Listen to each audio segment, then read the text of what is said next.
Hello friends, good evening. আজ আমি আবারও একটা ছোট্ট খুশির মুহূর্ত তোমাদের সাথে শেয়ার করছি। ফোনটা দেখে তো বুঝতেই পারছো, একটা নিউ ফোন নেওয়ার জন্যই কিন্তু গেছিলাম। তো ফোনটা আমি এখন বাড়িতেই আনবক্সিং করছি। এটা হলো OnePlus Nord 5। তো OnePlus-এর ফোন আগে ব্যবহার করা হয়নি, ফার্স্ট টাইম, কিন্তু আমার বোন ব্যবহার করে। তো যাই হোক, ক্যামেরাটা কিন্তু বেশ ভালো, কাছ থেকে দেখেছি তো ক্যামেরা কোয়ালিটি, ফটো কিন্তু খুব সুন্দর আসে, তো সেই জন্য নেওয়া। তো চলো এটা আমি আনবক্সিং করি, আনবক্সিং করে তোমাদের দেখাচ্ছি। আর যে সমস্ত বন্ধুরা OnePlus ব্যবহার করেছো তারা তো জানোই OnePlus-এর camera quality, photo face, video quality কতটা সুন্দর হয়। আমার বোন যেহেতু ইউজ করে, সামনে থেকে আমি দেখেছি, আমার তো দারুণ লাগে। মাঝে মাঝে আমি ওর ফোনেও অনেক অনেক ফটো তুলে ফেলি। তো আজ নিজের হাতে পেয়ে আমার কিন্তু বেশ ভালো লাগছে। চলো এটা আমি খুলেও ফেলেছি, তোমাদের এবার দেখাচ্ছি। এর 3টে কালার ছিল, তার মধ্যে ড্রাই আইস কালারটা নেওয়া হয়েছে।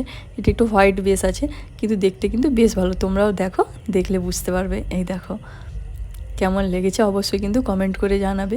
তো এর মধ্যে দিয়েছে একটা 80 ওয়াটের বুক চার্জার, আর তার সাথে দিয়েছে খুব সুন্দর একটা রেড কালারের কেবিল। কারণ এখন তো অনেক ফোনের মধ্যেই চার্জার কেবল কিছুই দেয় না, কিনতে হয় আলাদা করে। কদিন আগে আমার ভাই একটা স্যামসাংয়ের কিনেছিল, ও তো আলাদা করে কিনেছিল, কিন্তু এর সাথে পেয়ে গেছি, তো অনেক ভালো হয়েছে। আর এর মধ্যে দিয়েছে একটা ব্যাক কভার।